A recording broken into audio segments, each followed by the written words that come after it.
Hello! Hi! అందరికీ good morning. చూసారా ఎంత చీకటితో లేచానో? నేను గుడ్ గర్ల్‌ని కదా! రోజు ఇలానే లేస్తాను ఎర్లీగా అనమాట.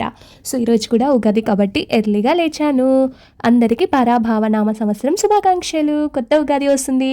చకచకా రెడీ అయిపోవాలి కదా! స్నానం చేద్దామని హాట్ వాటర్ పట్టుకుంటున్నా. ఎంచక్కా ఫ్రెష్ కూడా అయిపోయాననమాట. బాత్ చేసేసి ఇంక ఇప్పుడు దేవుడికి దండం పెట్టుకోవాలనమాట. దేవుడికి దండం పెట్టుకున్న తర్వాత మనము ఇంటికి బయలుదేరుదాం అనుకున్నాం అనమాట. సో, నేను ప్రెజెంట్ హాస్టల్‌లో ఉండి ఇవన్నీ చేస్తున్నా. తర్వాత ఇంటికాడికి కూడా వెళ్ళి మీకు వీడియో చూపిస్తాను. చూడండి ఎంత క్యూట్‌గా ఉన్నానో. ఎర్లీ మార్నింగ్ హెడ్ బాత్ చేసి అలా అచ్చమైన తెలుగు అమ్మాయిలా రెడీ అయితే ఎంత బాగుంటుంది. ఇక నేను చదువుతాను భగవద్గీత. అదే శ్రీమద్ భగవద్గీత. సో, డైలీ కాదు, ఎప్పుడైతే నేను హెడ్ బాత్ చేసి నా మనసు ప్రశాంతంగా ఉంటుందో అప్పుడు నేను దాన్ని రీడ్ చేస్తాననమాట. అది ఉగాది రోజు కదా, ఇంకా స్పెషల్ కాబట్టి నేను ఈరోజు కూడా దాన్ని చదవడం స్టార్ట్ చేశాను.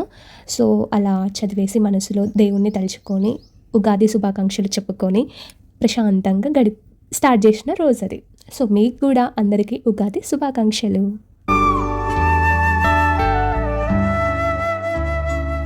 అచ్యుతం కేశవం కృష్ణ దామోదరం రామనారాయణం జానకీ వల్లభం.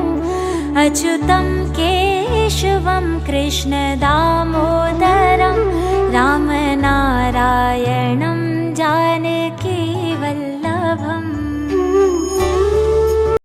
ఇంటికి వచ్చేసిన. చూసారా ఇంటికి రాగానే ఎట్లా ఎగురుతున్నానో. ఇంటికి రాగానే కాళ్ళు చేతులు కడుక్కొని ఫస్ట్ అమ్మ నాన్నకి దండం పెట్టేశాను అనమాట. ప్రతి ఉగాదికి నేను మా నాయనమ్మకి మా పేరెంట్స్కి ఖచ్చితంగా దండం పెట్టుకుంటాను. ఉగాది రోజే మా తాతయ్య చనిపోయారు కాబట్టి మా తాతయ్య చనిపోయినప్పటి నుంచి మాకు పండగ ఉండదు, ఉగాది పండుగ. మళ్ళీ ఎవరైతే మా వంశంలో ఉగాది రోజు మాకు పిల్లగాడు పుడతాడో అప్పుడు మాకు ఫెస్టివల్ ఉంటుందంట అని పూజారి చెప్పారు. సో, మాకు ఉగాది అంటే మా తాతయ్యకి దండం పెట్టుకోవడమే మాకు పెద్ద ఉగాది, ఇంకా అదే పండగ. సో, ఆ రోజు మేము ఇంట్లో దీపం ముట్టించాము. నార్మల్గానే మా తాతయ్యకి దండం పెట్టుకొని మేము ఫెస్టివల్ అనేది జరుపుకుంటాం. సో, నాన్ వెజ్ పెడతాం కాబట్టి అందరూ ఉగాది రోజు నాన్ వెజ్ తినరు. బట్ మాకు ఉగాది ఉండదు కాబట్టి మేము ఆ రోజే మా తాతయ్యకి నాన్ వెజ్ వండి పెడతాం కాబట్టి మేము అదే తింటామన్నమాట. సో, ఇలా మా డాడీ మా తాతయ్య దగ్గర పెట్టిన ఫుడ్ అంటే నైవేద్యం అంటారు కదా, ఆ ఫుడ్ని మా డాడీ తింటున్నారు. నేను ఇంటికి వచ్చేటప్పటికి ఫుల్ ఆకలి అవుతుంది. ఆవురు అంటే ఆకలి మీద ఉన్నాను. నా కోసం ఇంట్లో అందరూ వెయిట్ చేస్తున్నారు తినకుండా. సో, నేను రాగానే మా డాడీ స్టార్ట్ చేశాడు తినడం. వీడు నా బామర్ది అనమాట. నాకు కూడా మమ్మీ ఫుడ్ పెట్టేసింది. ఈ ఫుడ్ తినేయాలి. ఇది మా తాతయ్య ఫుడ్. మా తాతయ్యకి మేము దండం పెట్టేసుకున్నాం అనమాట. రాగానే తాతయ్యకి కూడా దండం పెట్టేశాను. బట్ ఆ వీడియో తీయలేదు, ఎందుకులే బాగోదని. సో, ఇదంతా ఉగాది ఫెస్టివల్స్ అనమాట. మమ్మీ ఉగాదికి రైస్ వండింది, గారెలు వండింది, మటన్ కర్రీ చేసింది. ఇవన్నీ తాతయ్యకి ఇష్టం అని చేసింది. యాక్చువల్గా ఆ రోజు తాతయ్యకి ఏమైతే ఇష్టమో అవి పెట్టాలి కాబట్టి అవే చేసింది అనమాట. ఇక ఉగాది ఎండింగ్ అంటే నైట్ రోజు ఏమవుతుంది, మేమందరం చెల్లి, తమ్ముడు, బామర్ది, నాయనమ్మ అందరం అరుగు దగ్గర కూర్చొని నేను చక్కగా ముచ్చట్లు పెట్టుకుంటున్నాం నాయనమ్మతో కలిసి. వాడు ఏదో జోకులు వేస్తున్నాడు, నేను వింటున్నా, అవుతున్నా. ఇక వాడు చాలా జోకులేసి నవ్విస్తాడు అనమాట. సో, మీరు కూడా వినేయండి ఫ్రెండ్స్. ఏమో మా వైఫ్ మమత, నేను లవ్ చేస్తున్నాను తెలియదు, ఆమె నన్ను చేస్తుంది, ఇద్దరం చెప్పుకోలేదు.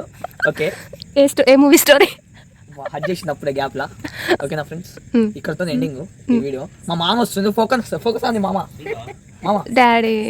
చెప్పండి మామకి ఫోన్లో కొద్దిగా పని తవరకు వస్తుంది. అది చేసిరారా దమ్ముంటే, ఓకే అది క్లియర్ చేసిరా. I will back soon. Okay, done, go.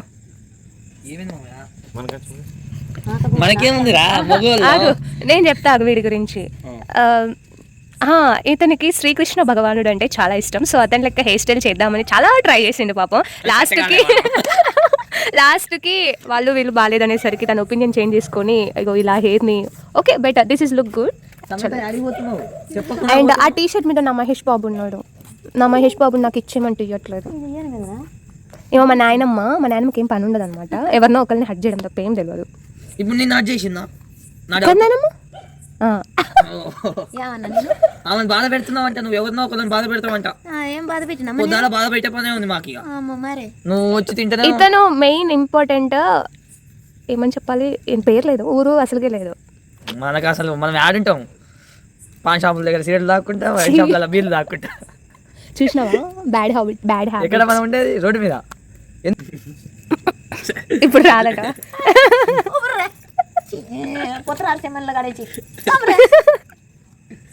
అమ్మాయి మా నాయనమ్మ